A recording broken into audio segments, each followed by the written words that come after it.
So this week's episode of Fate Apocrypha shows us where our homunculus is going to end up if Destiny plays out the way that Ruler has seen it played out. And I think this episode is really good. Not only does it just really feel like a solid Fate episode that you would see something even in, say, Fate Zero, things like that. I really like this because the character dynamics are really working well together. I really like Sig as a character overall, but I also like those types of characters who are made. They are creations and they have to grow into being a person and they don't start being one. Because I think it's an interesting route to take character development, because you literally have a creation, someone who has no personality, no life, has no life experience, and you watch them become a person. I've always really enjoyed that type of character archetype. Some people absolutely hate it because they're like, oh, I'm watching an emotionless person, they have no emotions. You're watching someone who really isn't a human, basically grow into being a human, but also when you have things like Fate, you know there's going to be some twists and turns along the way. But also, this is a really Ruler-focused episode, and Ruler is my favorite character within Fate Apocrypha, so absolutely I'm gonna dig it. But one thing I want to make a quick note of here is I saw just a shit ton of spoilers in different comment sections for obviously like Chibi and things like that, of just people blatantly spoiling Jack the Ripper. Don't do that in my comment section or I'm gonna ban your ass, like plain and simple. Like I feel like that should be self-explanatory. All I'll say on the concept of Jack the Ripper is there's some people who criticize that Jack the Ripper is a child. Once you see the full explanation, the people who are naysayers because they made Jack the Ripper to be a child,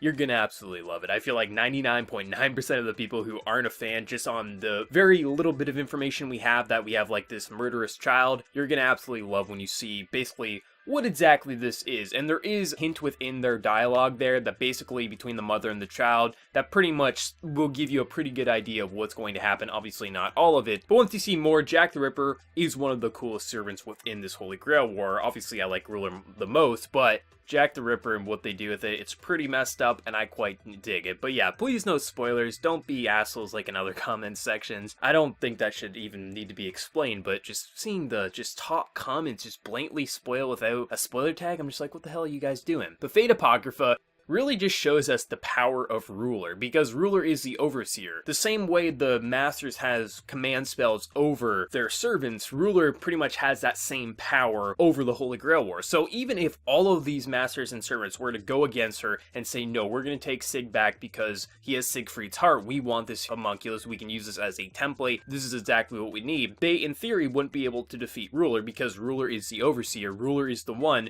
who would be able to stop them all. So I really like how you have this all-powerful entity, but it's not being thrown into one side or the other, because if you were to have someone like Ruler fight on the red faction or fight on the black faction at this stage of the game, it would be uneven and it would make no sense that the war wouldn't be won almost immediately, because it would be fine, and I'm not going to say whether this happens or not, if Ruler went to one of the sides at one point or another, but to have it this early in the series, because both sides have pretty much tried to get them on board. But I like how they're not just throwing Ruler, they're making Ruler, they're keeping Ruler as a neutral icon, because if they had Ruler, the game would be over. But I like Ruler as a character, I like her servant status, I also like how she literally, for whatever reason, couldn't be summoned into this world with her own body, so she actually had to take control of a human's body, who is the girl we saw, I think it was in episode 1 at the very end of the credits, you saw the girl praying. That's the body she took over, but if her body gets damaged, only Ruler will take damage, not the actual girl. So you know something's amok within this Holy Grail War, things are happening in a weird scenario. We know Sig is obviously another anomaly, we know shit's going to get real, and we also know if Destiny plays out the way it's supposed to, Sig is going to be laying in a just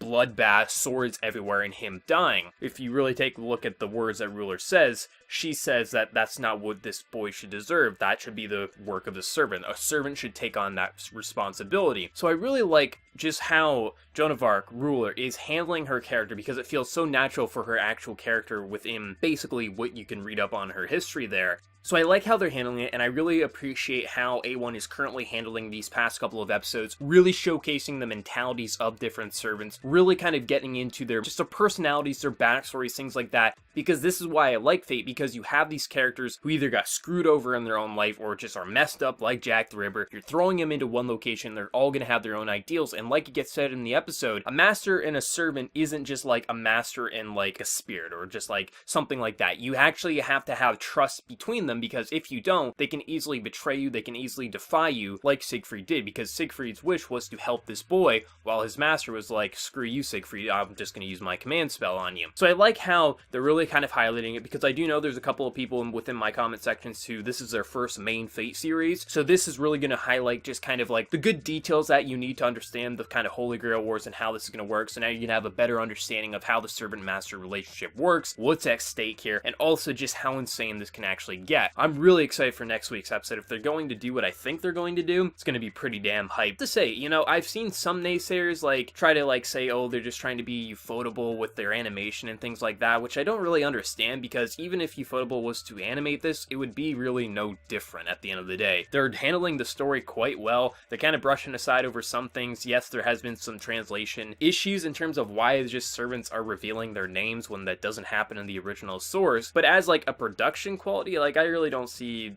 any difference here. I think A1 is absolutely killing it, and I'm not an A1 praiser or hater, but I do think they do solid works, and I think this is definitely going to be one of them as long as they continue on this path. I think this is just a very fun series. Has it blown me away just yet? No, but still, if they continue on this path, from what I remember of the original source, the 3 novels or so that I read, this should be really damn good, and I'm really excited what they're gonna do within the next couple of episodes. This was another very fun episode. I'm sure the action junkies are gonna say it was boring because there wasn't swords clashing with other swords, but for me, I absolutely love this. The thing that I enjoyed the most about Fate is the actual servants, their backstories, and how they mesh together with their masters or just the outside world. Let me know your thoughts down in the comment section below. What do you think of Sig and his destiny that is laid out before him? Do you think he's going to die a horrible fate like Ruler saw, or do you think Ruler's going to step in and save him from that destiny? Let me know your thoughts down in the comment section below, and before you leave, smack that like button to show your support. If you're new to the channel, be sure to subscribe. So until next time, everyone, please take care and have a good one.